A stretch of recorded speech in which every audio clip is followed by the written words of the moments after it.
To what extent are these added ideas, these added deductions and exemptions, making it more difficult to pay for the original 2017 era tax cuts?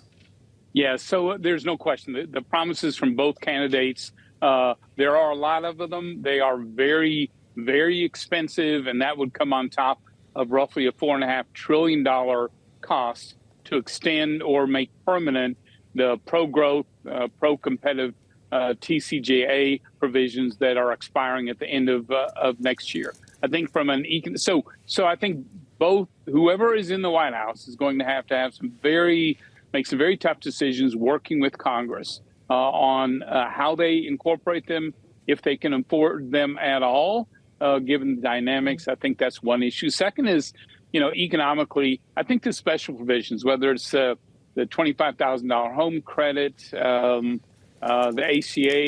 ACA tax credits, this small business startup from Vice President Harris, tips, overtime, Social Security from President Trump. Economically, they may be important to certain constituencies, but they don't move the table economically. The big question is, how do you treat the Tax Cuts and Jobs Act provisions?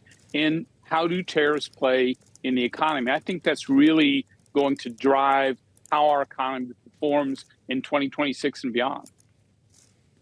Well, as we consider what drives the economy, among the other promises Donald Trump specifically is making on the campaign trail include these ideas of mass deportation of millions of people who are not legally in this country but might be paying taxes. Sir, how much does making the math work for the permanence of the 2017 era tax cuts? How much is it dependent on those people staying in this country and still paying into the system?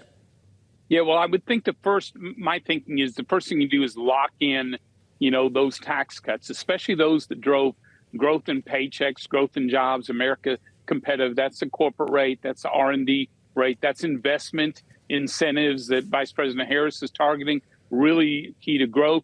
That's where I would start. Secondly, you need workers in the U.S. In fact, I think that one of the biggest restrictions on our growth as a country over the next decade will be the workers we have or don't have. And so it does play into that. I think legal immigration, finding a way to really fix that front door is going to be key. What I don't know, I don't think anyone really knows yet, is where does President Trump start on these deportations? Are they the criminal element? Are they those who came through the back door?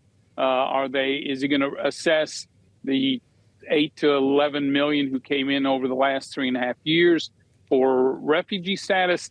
It is really hard to predict because we don't know where he will head there. It's really hard to predict what the economic impact of that will be.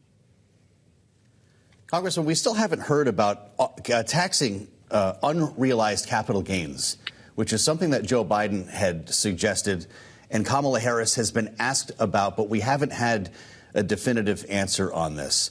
What would the impact be on the economy and on the markets? Yeah, I think it would be severe. One, I think this is a very misguided tax. Two, it is likely unconstitutional. It's definitely unworkable. That's why other countries have abandoned it.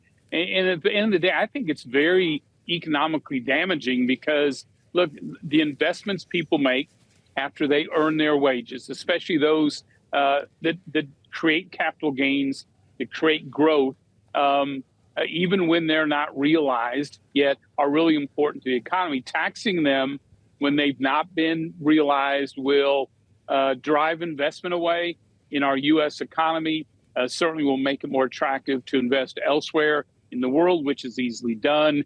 So, yeah, I think I can't think of a worse idea other than raising the corporate tax rate.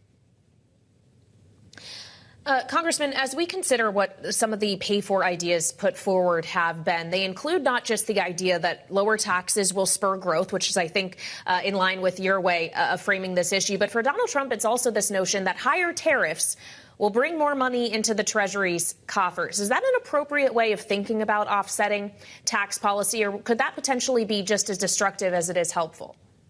I think, look, my views are pretty well known here. I think tariffs are incredibly destructive, both driving up prices, making it harder for small businesses and Main Street businesses to bring these inputs in, compete around the world. It invites retaliation from other countries. That hurts the Made in America farmers, manufacturing, other workers as well. Yes, it does generate revenue, but it generates revenue from families and businesses in America and rarely punishes the other countries. And so, yeah, that revenue has a very high economic pain that comes with it that subtracts from what I think with his tax cuts and deregulation in his first term.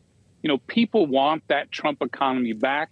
Those massive tariffs, I think, subtract and weaken the strength of his economy. Congressman, I'm glad that you're not in the re-election game right now because we can talk openly here on Bloomberg. I just wonder your read on this race. You've been at this for a minute, and we have our new Bloomberg News swing state poll out today that shows it literally tied, not even within the margin. It's 49 to 49, no matter what tax proposal we hear or any other proposal from these two candidates. These numbers just don't want to budge. How are you reading this race less than 2 weeks out? Well, I am reading it just like you do, which is it is incredibly tight. I have never seen it quite to this degree, where the number of undecideds is shrinking dramatically in some of these battleground states. The candidates are now much better known than they were even, a month and a half or two ago. That's changing things. So, I hate the old, saying that it's all about turnout, but I think in this case, it is all about turnout. Yeah. Well, and if it's about turnout in the handful of states that will decide the Electoral College, sir, why do you think both of them are going to be in your home state of Texas tomorrow? Well, I think for President Trump, it is another way to help Senator Ted Cruz in his reelection campaign, and certainly the president's going to be visiting counties that overperform.